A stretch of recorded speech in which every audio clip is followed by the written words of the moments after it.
right. Direct mail, gifting, planning strategies during the holiday season. So delighted to be with you. My name, for those of you who haven't joined one of my webinars before, my name is Pat Duchesne. I'm the Vice President of Sales here at Postal. I'm also the resident joke teller and by far the shortest person on the team. I'm a proud 5 foot flat and I'm not afraid to say it. So before we get going, I do want to say, let's go here. What are we going to talk about so you can have clear expectations on what you're going to get out of today?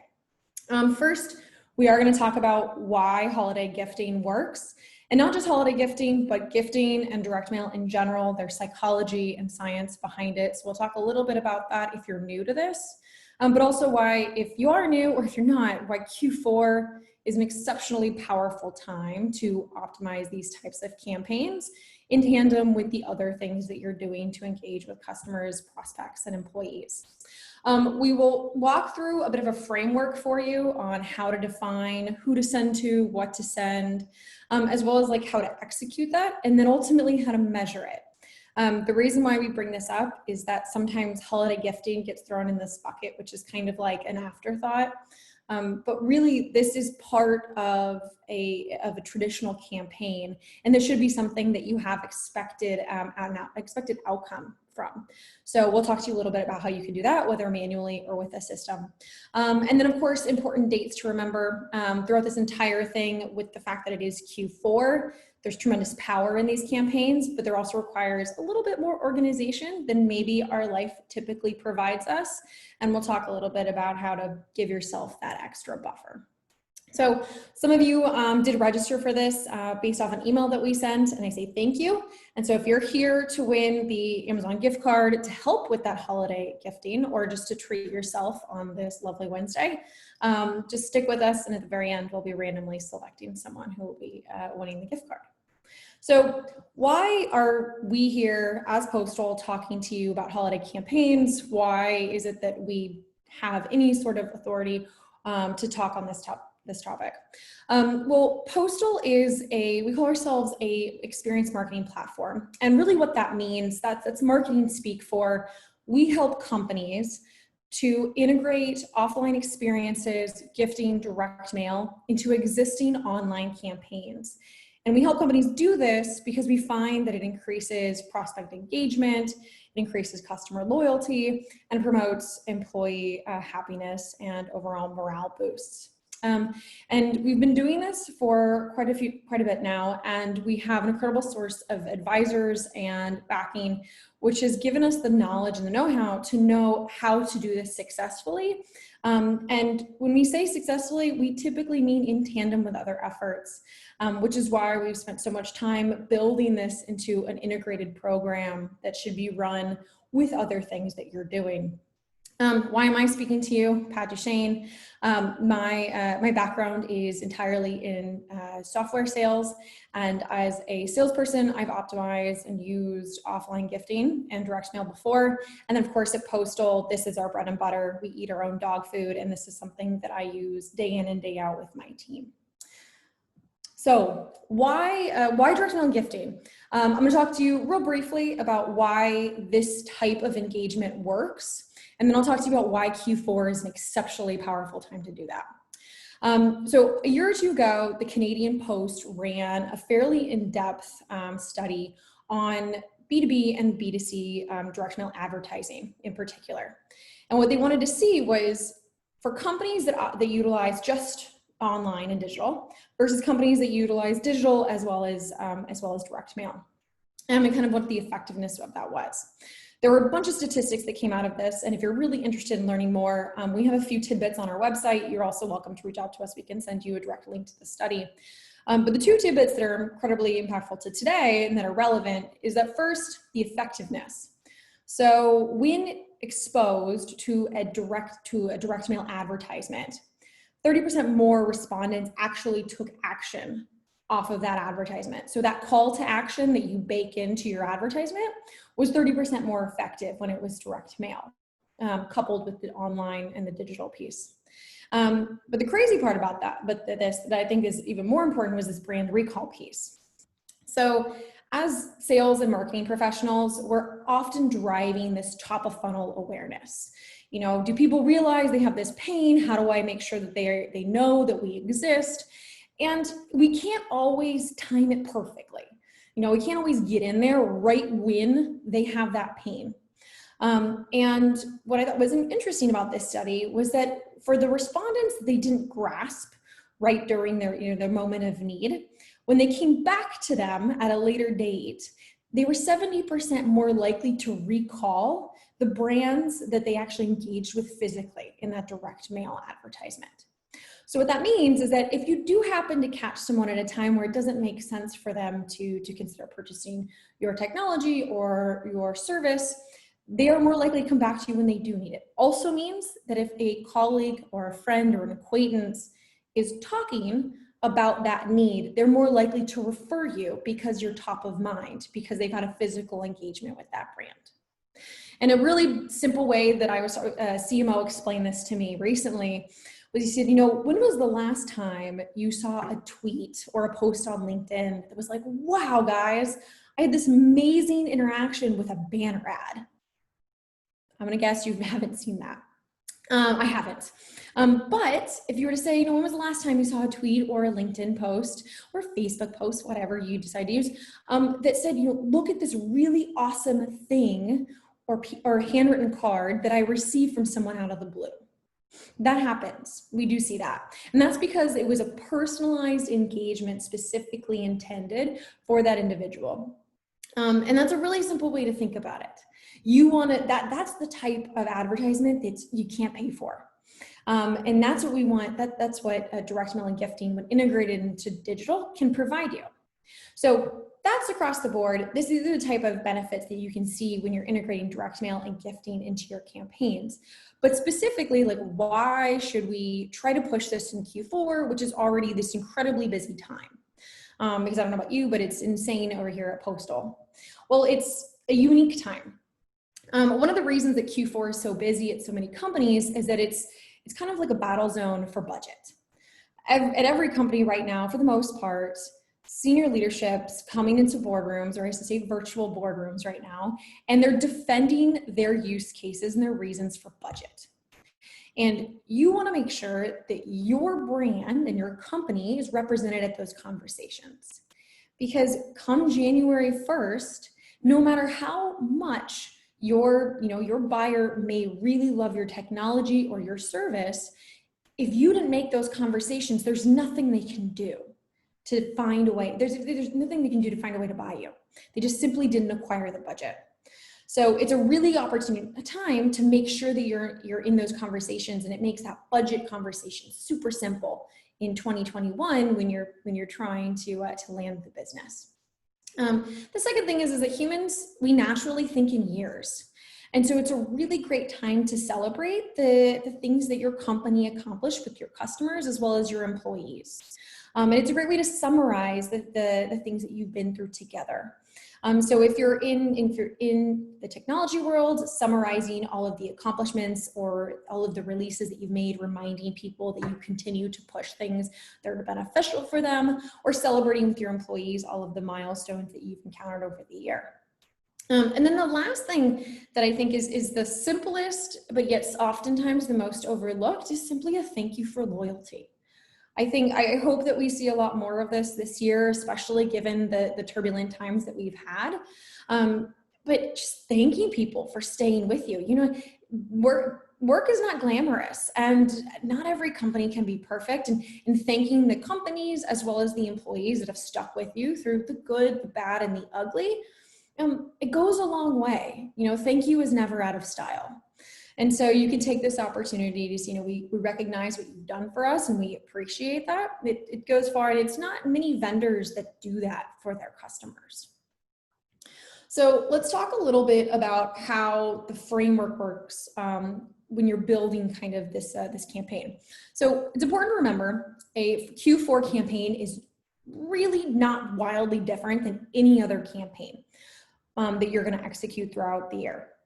But that said, it's got a few nuances because it's Q4. So first and foremost, why are you doing this? You've got to define an outcome. So is this going to be a top of funnel activity? Are you trying to drive MQLs, SQLs, overall prospect engagement? Are you looking for customer engagement? Are you looking to drive, more activity in your customer base? Maybe it's a retention play. Or you're like, no, this is for my employees, they're all remote. In which case we're talking about employee morale and engagement. Define your why before you do absolutely anything else. It's incredibly important to do this because it'll drive the call to action that we build into the campaign and ultimately how we measure it and how we know it worked or it didn't. Next up is figuring out who and the what, how personalized we want to get and how much time really we want to invest in it. So who are you sending this to? Based off the why, that's going to tell you. If it's internal, it's your employees. If it's your prospects, well, then you probably have a fairly defined ideal customer profile. So figuring out who these people are and where they are and what they like. Are these typically more creative types? Are they typically more quantitative? Do they work in an office still? Or are they, working remotely and balancing work, life, kids, dogs, deliveries, and all of that jazz? But figure out who they are and figure out what they may like specifically in a holiday season. If you're geography based, then obviously, is it warm or cold where you are? Is there anything that you can kind of relate to your particular geography?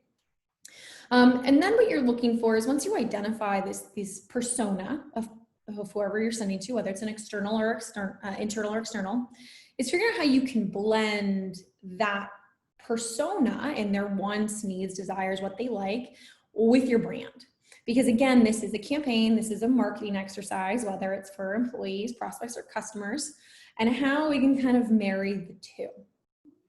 And then we have how we execute this. So we figured out why we're doing this, who we're sending to, kind of what kind of item we could possibly send or how we could send. But the actual execution piece is really important because in executing it, we'll get more into the why in the next slide, I should say, so don't hook on too much here. You have to find a way to do this in a documented way. And whether you do this manually or you utilize a system, Postal is a system that does this, but whether you do it manually or with a system, it's really important that it's documented because you cannot measure it if it is not documented.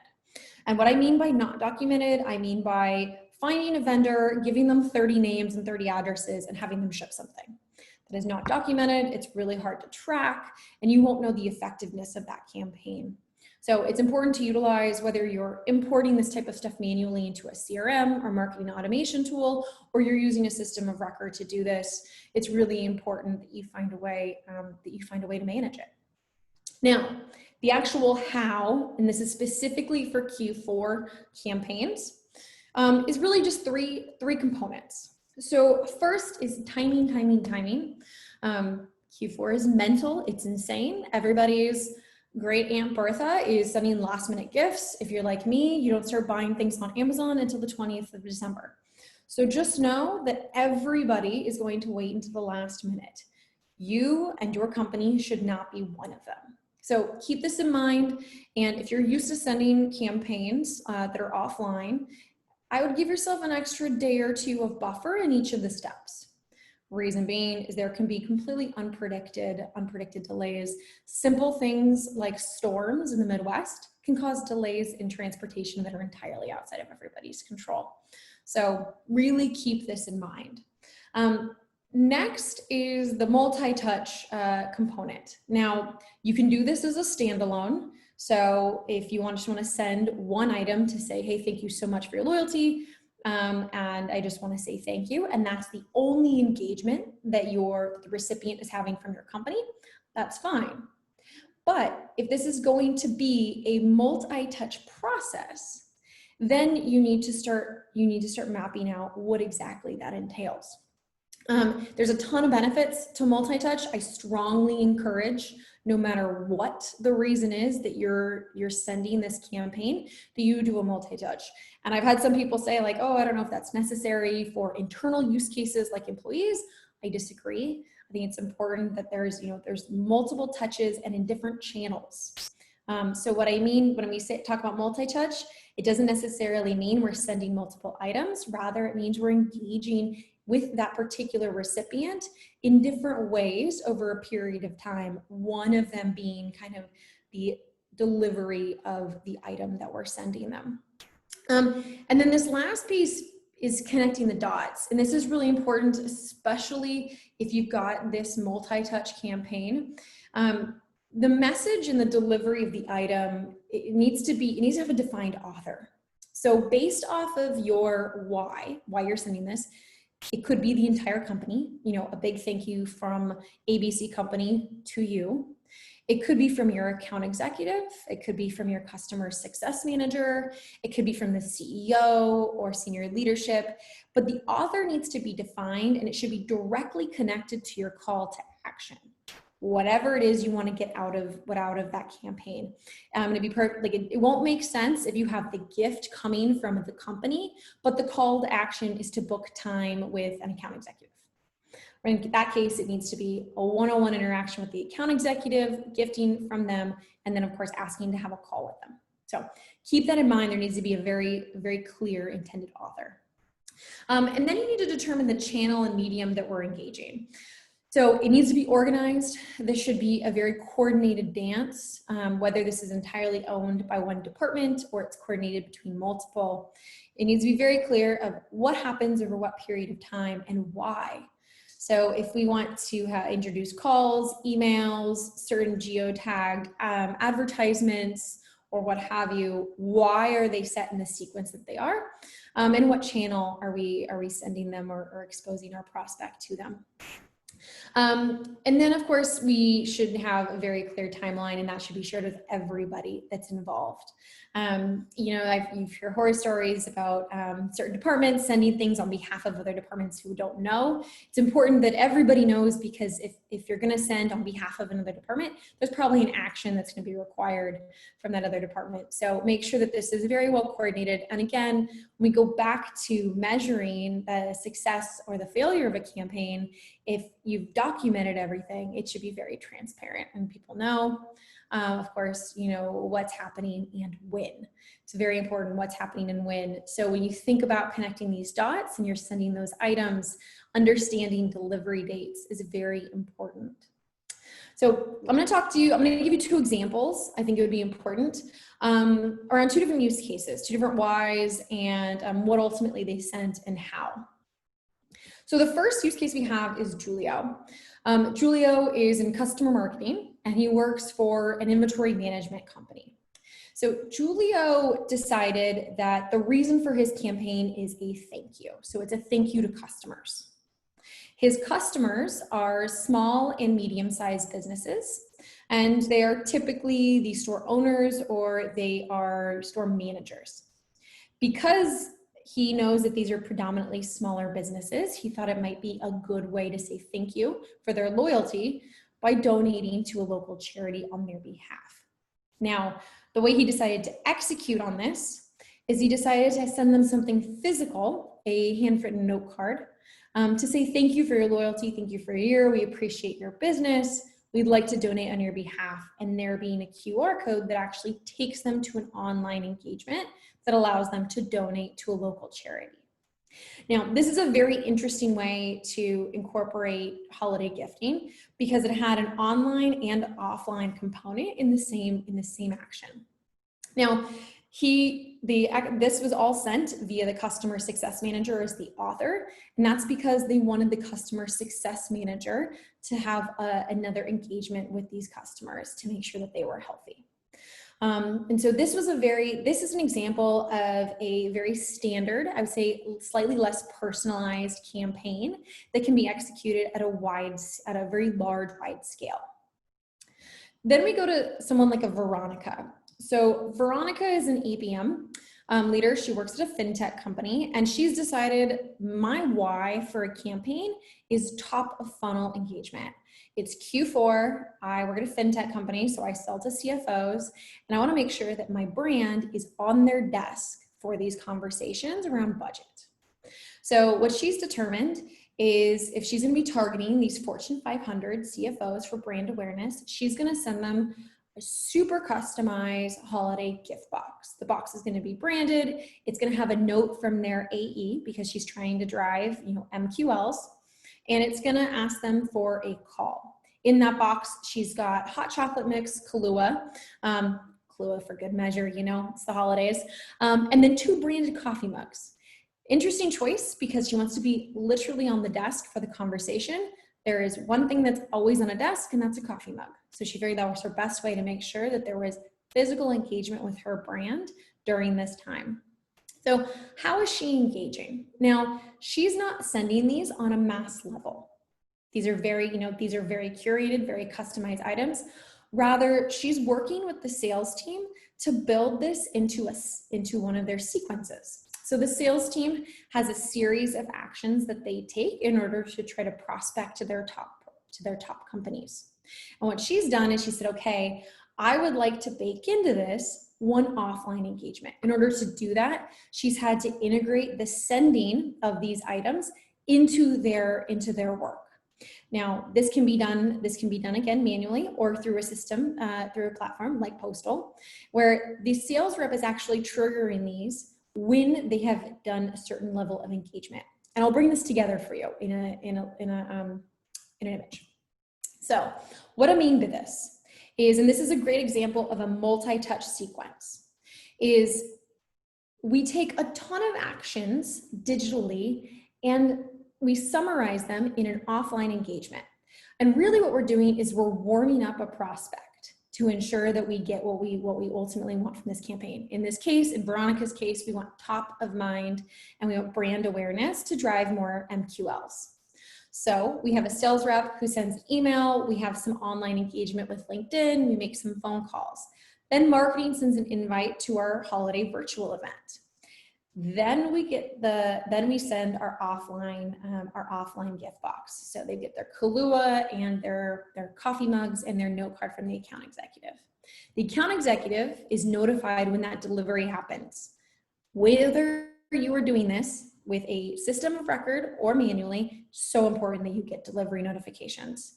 Because the quicker your sales team or your marketing team can send another piece of engagement based off of that, the sooner they can do that, the more likely they are to actually catch someone and say like, oh, why yes, like I just received it. It was so unexpected. Why, thank you. And they're more likely to engage with you.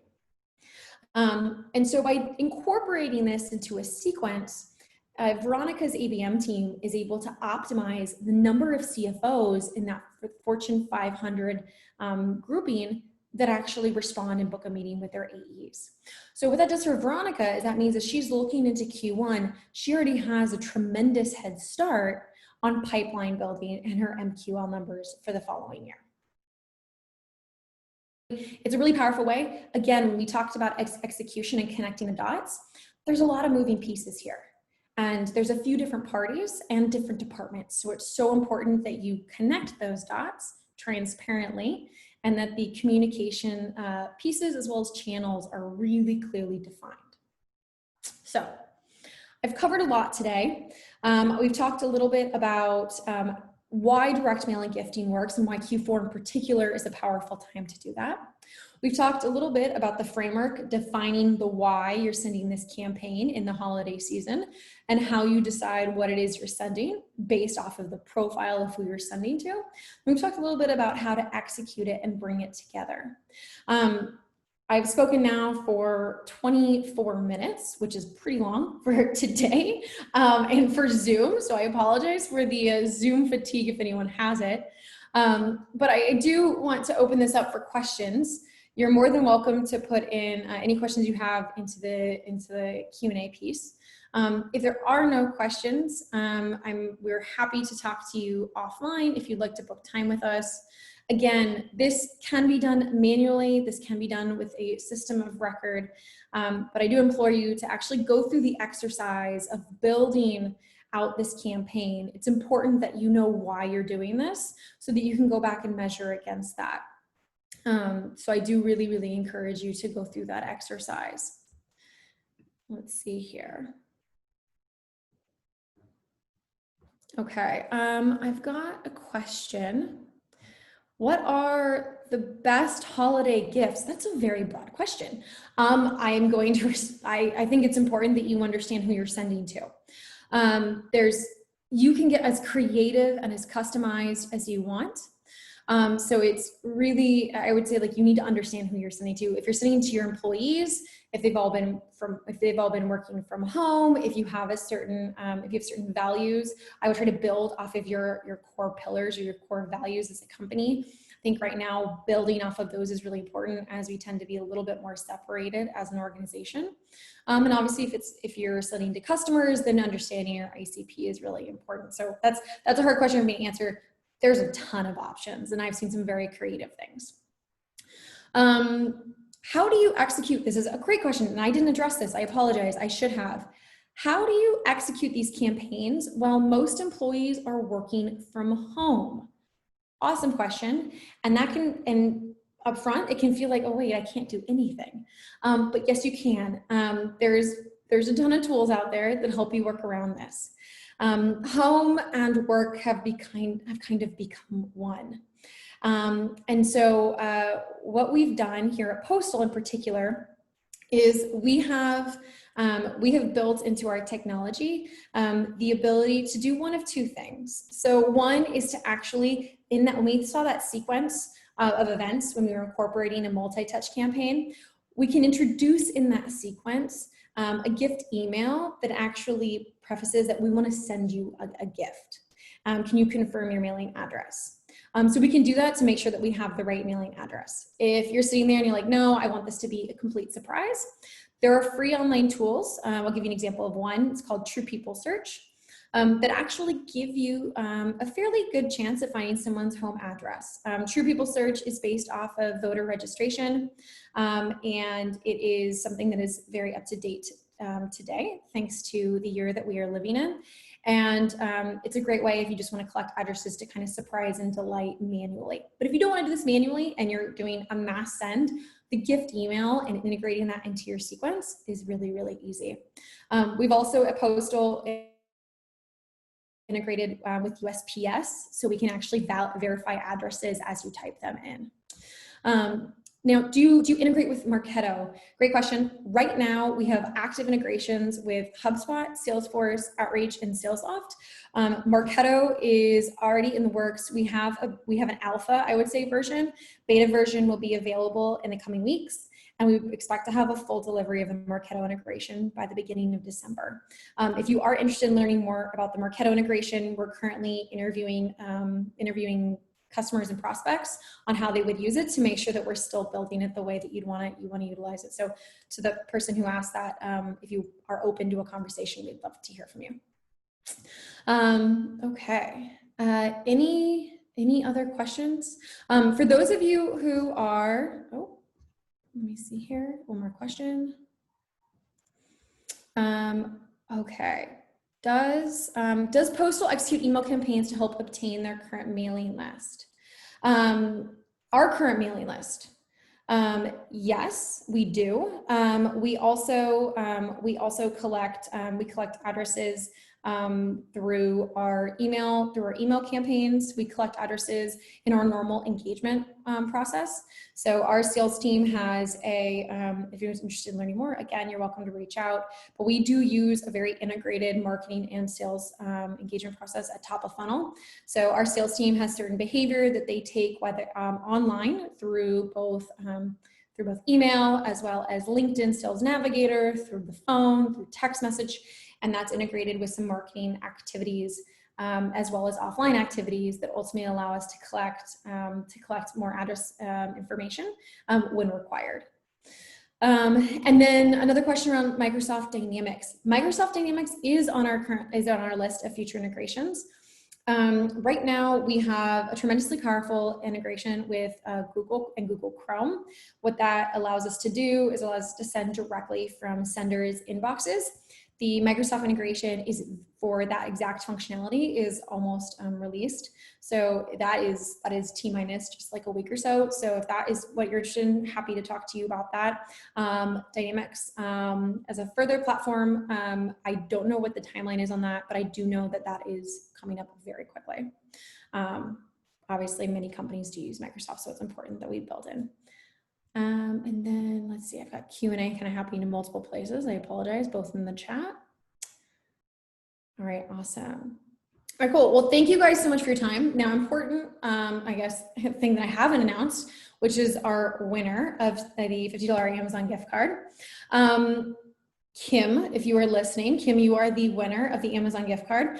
We're going to reach out to you directly. And we will be sending you an Amazon gift card so that you can hopefully do a little bit of, I don't know, shopping. I hope you treat yourself, but if you don't, I hope you buy something for somebody that you care about. So anyways, thank you guys so much for joining me. I hope you enjoyed hearing my voice for the past, now it's been 30 minutes. I'm live to you from, I say the studio, but it's really my guest bedroom. And I'm delighted to say my dog didn't interrupt me at all. So it's been a good day. Hope you guys have a great one, and hope to see you at another webinar. Thanks.